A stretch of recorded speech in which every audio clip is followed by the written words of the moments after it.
दोस्तों, कैसे हैं आप सभी? आई होप आप आप सब ठीक होंगे, अपनी ज़िंदगी में अच्छा कर रहे होंगे, खुश होंगे अपनी ज़िंदगी में। और दुआ है हमारी आपके लिए कि आप खुश रहिए अपनी ज़िंदगी में। और एक अहम बात ये है कि आजकल ना हमारे मेवात में एक नशे का बहुत बड़ा, क्या बोलते हैं उसको, हालत बहुत ज़्यादा ख़राब है। हालांकि मेवात के जिम्मेदार लोगों ने इसके लिए एक अभियान चलाया है ताकि इसको रोका जा सके।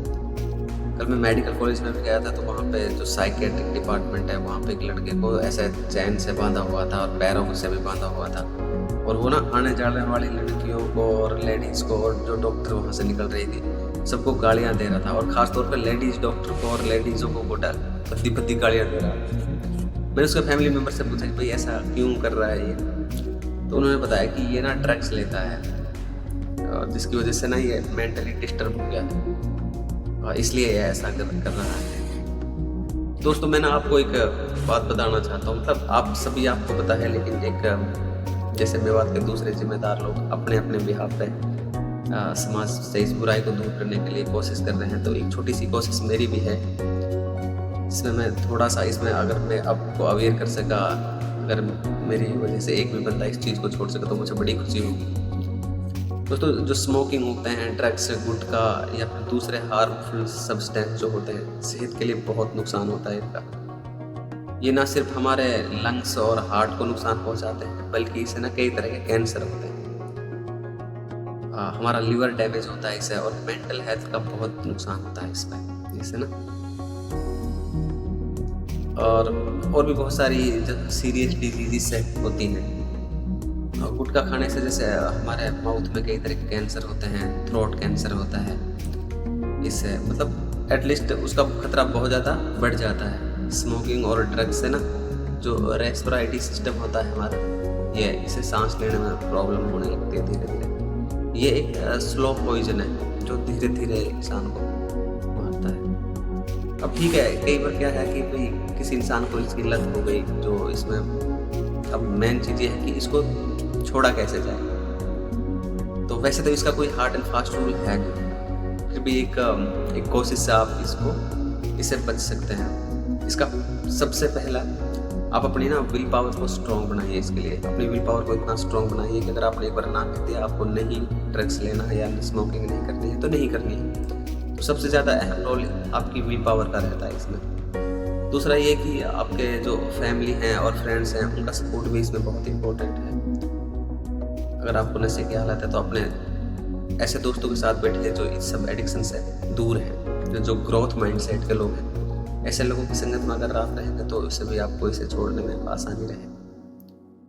और तीसरा ये है कि आप इसके आजकल बहुत सारे मेडिसिन हैं इसको छोड़ने के भी। तो आप अच्छे डॉक्टर से सलाह लीजिए इसके बारे में, डॉक्टर के पास जाइए, काउंसलर के साथ, काउंसलर से भी आप इनकी हेल्प ले सकते हैं। और बहुत सारे रिहेबिलिटेशन सेंटर हैं जहाँ पे आपको थेरेपी सेशन दिए जाते हैं इसके लिए, इस एडिक्शन से बचने के लिए आपको थेरेपी सेशन दिए जाते हैं और इसके नुकसान बताए जाते हैं। अब एक अहम बात ये आती है कि इसमें ना गवर्नमेंट और सोसाइटी इसे कैसे रोक सकती है। सबसे पहले तो गवर्नमेंट को चाहिए कि इसके लिए ना अवेयरनेस कैंपेन चलाने चाहिए गवर्नमेंट को। वैसे गवर्नमेंट ऑलरेडी इसके लिए बहुत सारे अवेयरनेस कैंपेन चलाती है। गवर्नमेंट ने उन कंपनियों को भी ये बोला हुआ है जो ड्रग्स वगैरह या नशीली चीज़ें बनाते हैं कि इसके ऊपर इसका जो भी साइड इफेक्ट है वो लिख दीजिए। इससे कैंसर होता है या इससे थ्रोट इन्फेक्शन होता है, थ्रोट कैंसर होता है, सारा कुछ गवर्नमेंट ने उनको बोल रखा है। इवन वो लिख के भी रखते हैं, आपने अक्सर देखा होगा, स्मोक किल्स करके लिखा होता है, या फिर इससे कैंसर होता है, इससे लिखा होता है उन सब में।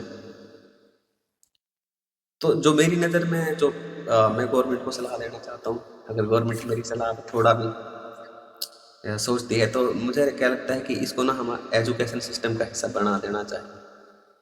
क्योंकि यंग एज के जो लड़के हैं ना, वो बहुत जल्दी इसकी तरफ अट्रैक्ट हो जाते हैं।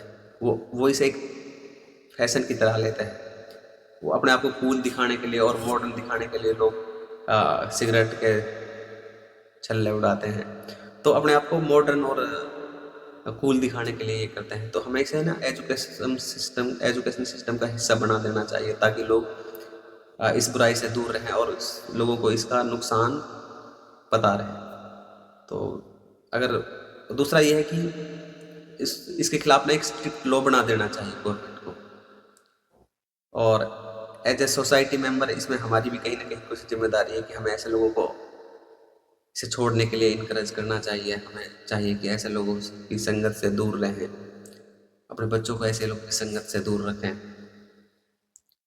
और एक ये है कि ऐसे लोगों को ना एक हेल्दी लाइफस्टाइल अपनाने लेनी चाहिए। भाई उन्हें जिम जाना चाहिए, योगा करना चाहिए, एक्सरसाइज करनी चाहिए। और ये सारी चीज़ें ना इस एडिक्शन से फाइट करने में बहुत हेल्प करती हैं।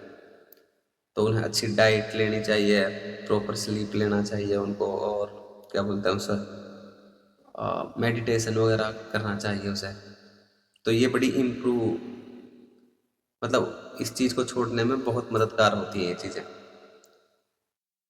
हालांकि इसका कोई मैं पहले बता रहा था जैसे हार्ड एंड फास्ट रूल तो है नहीं। सबसे ज़्यादा ज़रूरी आप इसमें आपकी विल पावर है, और यार दोस्तों की हेल्प लीजिए ऐसे ऐसी चीज़ों को छोड़ने में। थैंक यू दोस्तों।